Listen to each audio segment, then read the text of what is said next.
may have the courage to look up. We've had triumphs, made some mistakes.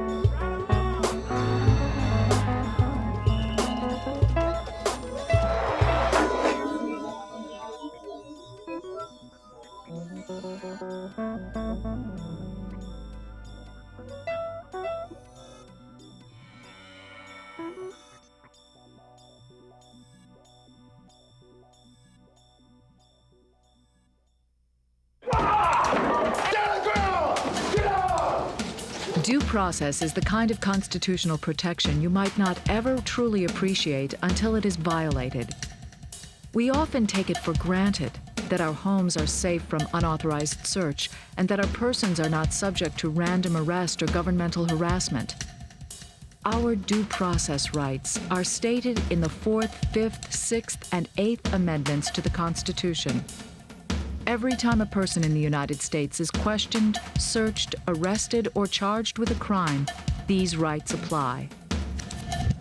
But the Bill of Rights is essentially a code of criminal procedure. It's true, it also talks about freedom of speech, and it also talks about separation of church and state, but most of the provisions are about criminal justice.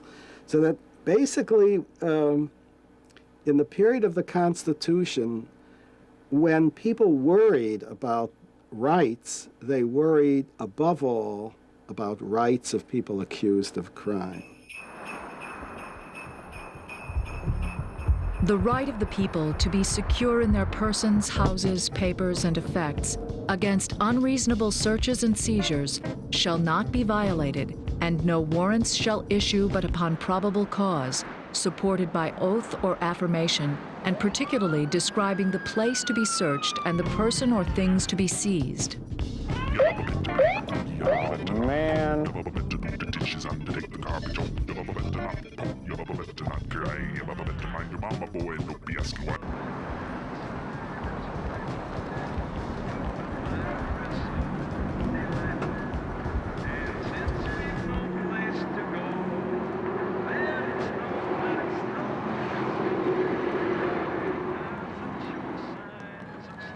Good afternoon, sir. May I see your driver's license? Yeah, I'm on my way to the mall. That's why I'm like this. Sir, you're not the real Santa Claus? How fast was I going? May I see your driver's license, please?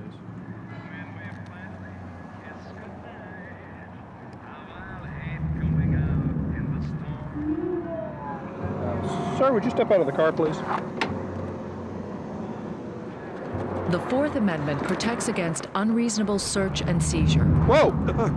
It's just a pillow.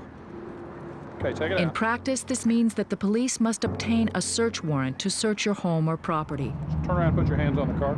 A search warrant must be issued by a judge upon probable cause that the premises to be searched contains evidence of a crime. But what happens when the premises which the police wish to search is a car? One of the problems with that is that with movable objects such as cars and with containers, the court has been willing to limit the freedoms that you have because of concern about officer safety, for example, concerns about public safety. And finally, one of the other concerns is that the evidence can be destroyed fairly quickly. And so that's part of the reason why there has been a lesser standard applied to those types of objects. In a whole series of cases, the court has increasingly, within the last 10 or 15 years, pretty much said that on the whole, any place that they had probable cause and they could have gone and obtained a warrant to search your car, they can go ahead and search without a warrant, so long as they can prove that there is probable cause. The Supreme Court's interpretation of due process rights has expanded and contracted over the last several decades. It is generally agreed that the Warren Court increased the scope of due process rights, while the Rehnquist Court has gradually diminished it. The Fourth Amendment was designed to prevent general warrants or general searches, so it's very specific. It says you have a right against unreasonable searches and seizures of your person, papers, properties, and effects. unless it's backed by a warrant supported by probable cause. From my work, just empty boxes. But because of the drug Have a seat wars, back on the bumper. this court has been willing to decouple the requirement for a warrant from what is an unreasonable search and seizure. Now, you note that the Warren Court said, so if you have a search and seizure, then it must be based upon, if an officer doesn't have a warrant, based upon probable cause that this individual has done something. But the Rehnquist Court has lowered that standard from probable cause to reasonable suspicion to simply if the officer suspects for any reason that a person is involved in crime, then he has a right to stop and search him. As a result of the Rehnquist Court's reading of the Fourth Amendment, police can search after they stop a car on the street, anywhere in the car, a briefcase, in the trunk. So an individual walking down the street with a briefcase could not be stopped by police unless the police had probable cause that there was contraband in the briefcase. But once the individual steps into the car with the briefcase, the police can stop the person on some pretense and then search the briefcase. Rehnquist Court approved the use of drug courier profiles. So police officers can stop any car that is a late model car driven by an African American who fits a drug courier profile, that is, say, a teenager, early 20s, wearing jogging outfit and jewelry. Clearly, the framers would have been outraged at that kind of activity of guilt by association and general searches, because, again, the purpose of the Fourth Amendment was to guarantee against general warrants and to guarantee your liberty and property in your person, houses, papers, and effects. The right against illegal search and seizure would be virtually meaningless without some kind of penalty against law enforcement for violating it. The exclusionary rule prevents evidence which was obtained illegally from being used against a defendant in court. You use the exclusionary rule in order to keep damaging information out. It is the remedy for an illegal search and seizure. We've got a car that's possibly stolen and a bunch of stolen property. There are several exceptions to the exclusionary rule. One is good faith. As long as that officer reasonably believes that at the time he executes the warrant, he's acting in good faith, then that evidence can still be admitted. Another exception to the exclusionary rule is the inevitable discovery doctrine. In the inevitable discovery doctrine, what it basically says is that if officers would have found that information eventually, then that evidence can be admitted.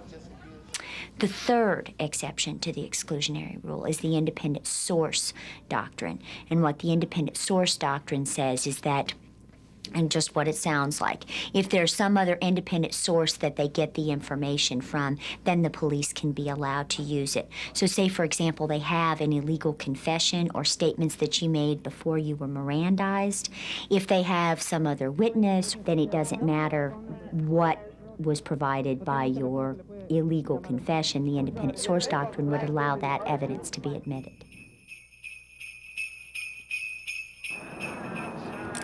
Right here. Everybody by this time knows the four components to Miranda. That is, You have the right to remain silent. that anything you say, Can and will be used against you in court or at your trial. that you have the right to an attorney. You have the right to have a lawyer with you during any question. And the fourth thing that officers do not have to necessarily tell you is that If you cannot afford a lawyer, one will be provided for you free of cost if you want one. Do you understand your rights? and they do not have to read you Miranda in some kind of exact form. The court has ruled that as long as the substance of Miranda is there, then you have been essentially protected. You telling me that you didn't know that they're selling cocaine out of this place? Standing in your back door here, dealing it over the back fence?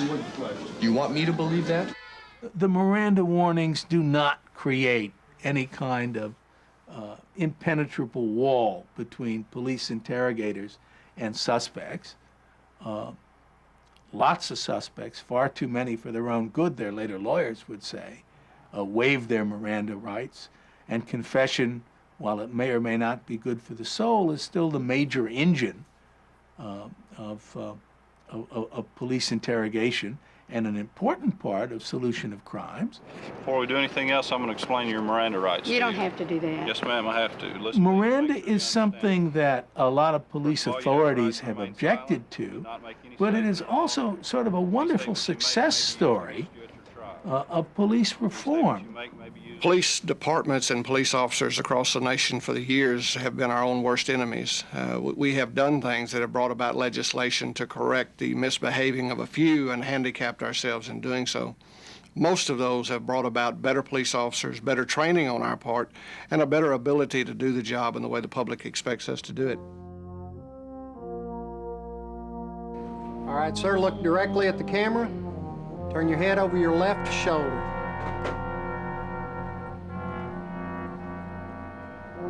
All right, sir, now you can go around and use the telephone, dial 9 to get an outside line. According to the arresting officer, in the defendant's trunk were a number of Christmas packages. The defendant told the officer they were empty boxes used in his work as a mall Santa. But upon shaking them, the officer determined that one was not, in fact... No person shall be held to answer for a capital or otherwise infamous crime unless on a presentment or indictment of a grand jury.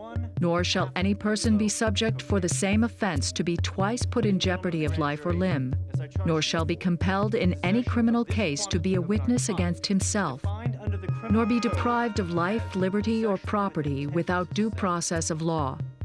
I therefore recommend that you return a true bill and remand Thomas Bayliss for trial under the laws of this state. The Fifth Amendment provides that a person arrested for a federal crime must be indicted by a grand jury. This is the only due process right which has not been applied to the states. However, many states do use grand juries for felony indictments. A grand jury does not determine innocence or guilt. It simply determines if there is enough evidence to warrant a trial.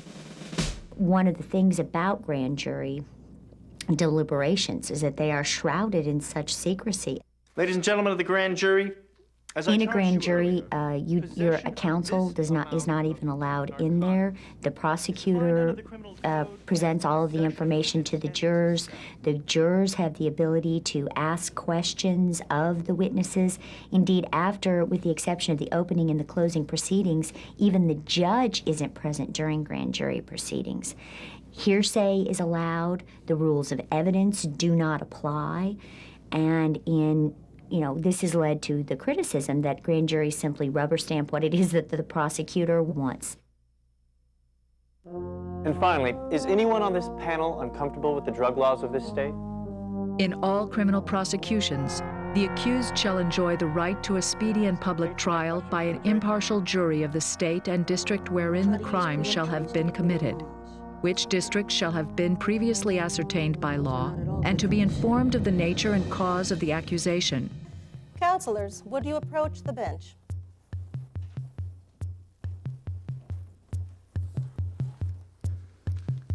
I move to strike jurors 3 and 8.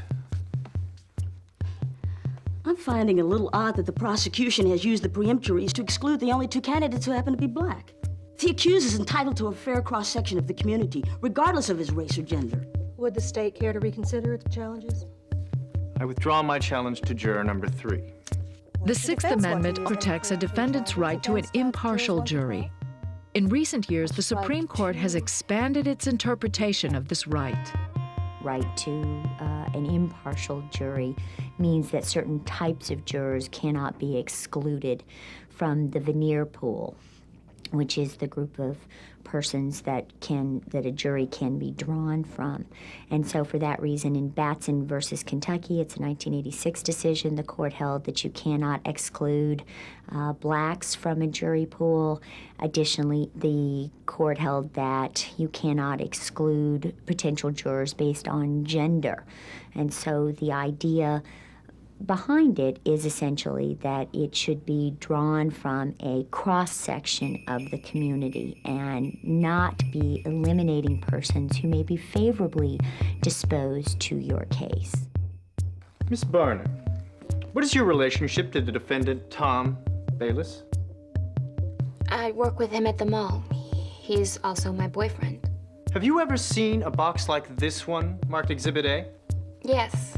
In all criminal prosecutions, the accused shall enjoy the right to be confronted with the witnesses against him, to have compulsory process for obtaining witnesses in his favor, and to have the assistance of counsel for his defense. And have you ever seen a box like this one outside of your work? Yes. I've seen him in the car when we go to work, in the trunk. And who have you seen put these boxes in Tom's trunk? I've seen Tom put them in. Have you ever smoked marijuana with Mr. Bayless? Objection. Sustained. I withdraw the question. The right to counsel is constitutionally protected, but it took a landmark Supreme Court decision to make that right a reality for indigent defendants. You have a right to counsel, but if you can't afford that right to counsel, what is the point of having that? And indeed, that's what Gideon versus Wainwright in 1963 established. Everybody knows the story of Gideon. He broke into this pool hall, was unable to represent himself, and ultimately made the argument that in instances of serious crimes, which is what he was charged with, that he ought to be allowed to have court-appointed counsel to help represent him. One of the things not understood about Gideon is that by the time he arrived at the Supreme Court, he had the best legal minds in the country behind him. Indeed, Abe Fortas, who's going to go on and sit on the Supreme Court, served as his counsel to argue that he ought to have court-appointed counsel. Walter Mondale, who was Attorney General of Minnesota, wrote an amicus curiae brief, or a friend of the court brief, that was submitted on behalf of 22 states who said that there ought to be a right to court-appointed counsel. Miss Barner, you are a frequenter of Tom's apartment, correct? Yes. So, you know the defendant's roommate, Bud Sooner, the well-known drug dealer, correct? Objection. Sustained. I withdraw the question. You have personally known the defendant's roommate, Bud Sooner, to borrow the defendant's car, correct? Yeah, for like weeks at a time. And one such occasion was just The right to be confronted with witnesses is a fundamental protection for the defendant. The idea behind that is that we don't want to have persons stand accused of crimes without having the possibility of being able to cross-examine those witnesses and to be able to determine whether or not those witnesses are telling the truth, to question the motives of those witnesses for why they're cooperating with the police, for being able to ensure, again, a fair process for the individual who stands accused of the crime. The Sixth Amendment also guarantees the defendant a right to a fair trial and a speedy and public trial. What is meant by a fair trial is, I can tell you what's not meant by that, and that is that you are not guaranteed of having an error-free trial. Counselor, are you going to make this relevant? I was just trying to establish the real suspect in this case, the one the police overlooked in their sloppy investigation. Objection, objection, Your Honor. Is she questioning the witness or testifying? Counselors, approach. The speedy trial provisions are actually very important because prior to the case that set the standard in 1970, some trials were taking up to 8 years before the person was actually being brought to trial. Now, through the Federal Speedy Trial Act of 1974, we require that trials begin within 2 months.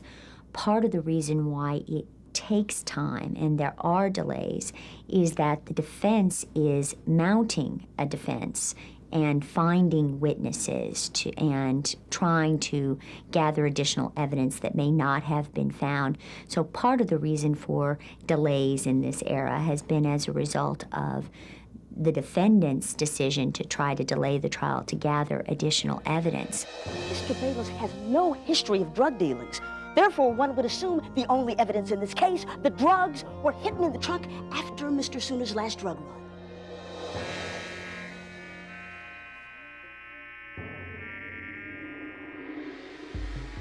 Well, there's no way to know for sure that those were his drugs. They could have been his roommates.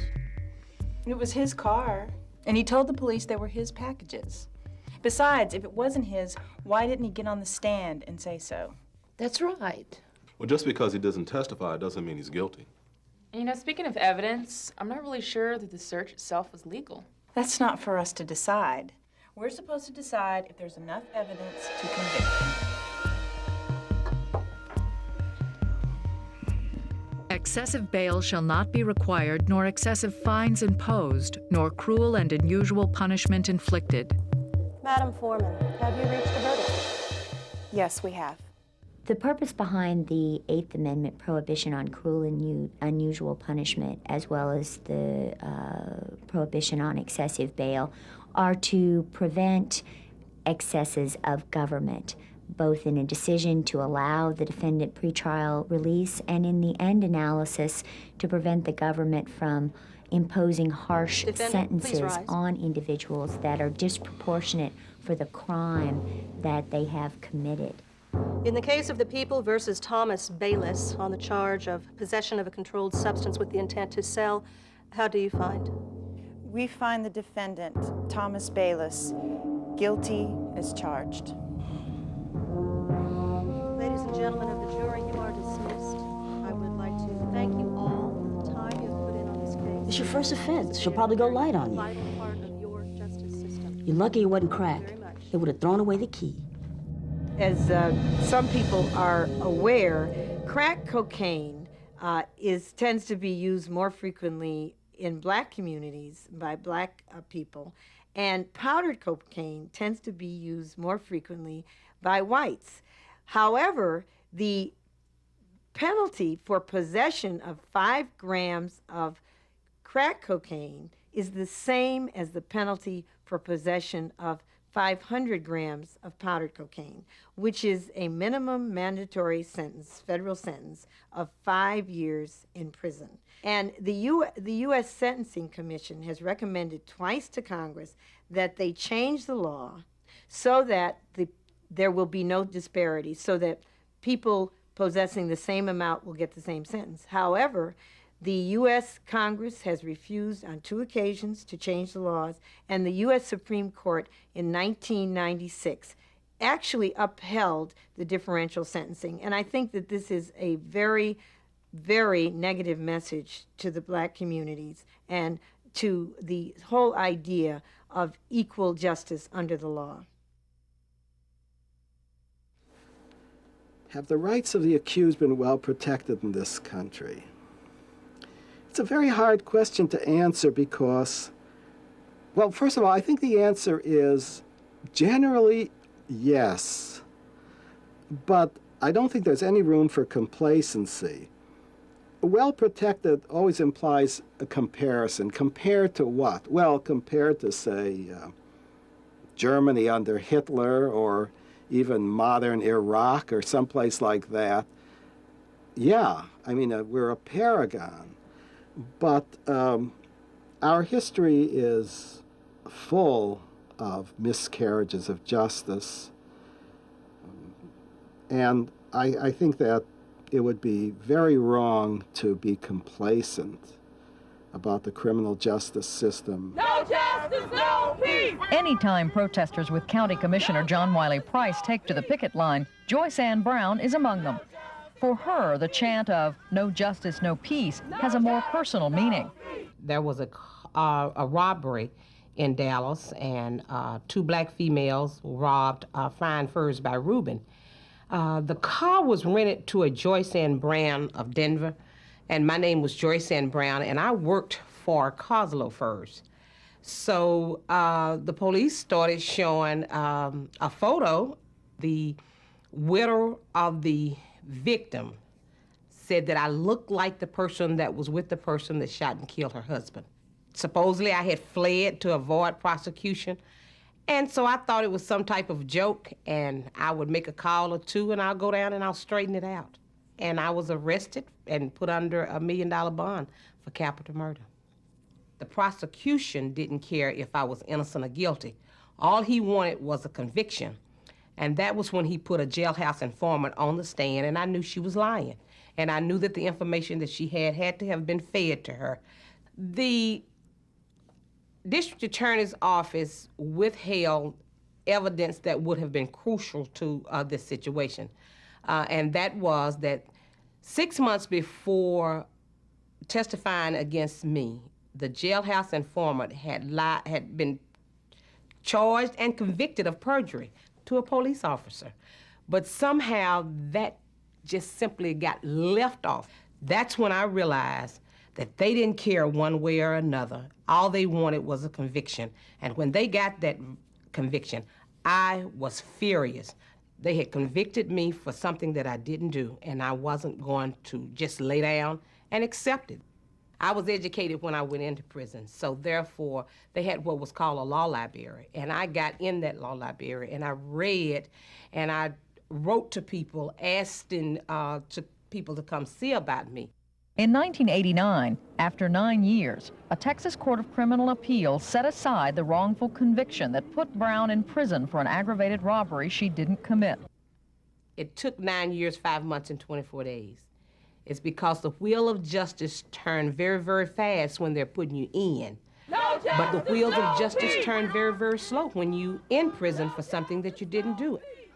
We're not doing enough to protect the rights of people accused of crime. Our system is relatively punitive. Our sentences are longer and harsher than most other countries. In some cases, almost obscenely harsh. There are places where for selling drugs 2 or 3 times you can get a longer sentence or even a life sentence, where drug dealing is punished more harshly than murder. I think there are just too many instances of imperfections for us to feel proud of ourselves, even if, on the whole, the general scheme looks very good on paper. While the words of the Bill of Rights are fixed, the Supreme Court's interpretation of them has changed over time.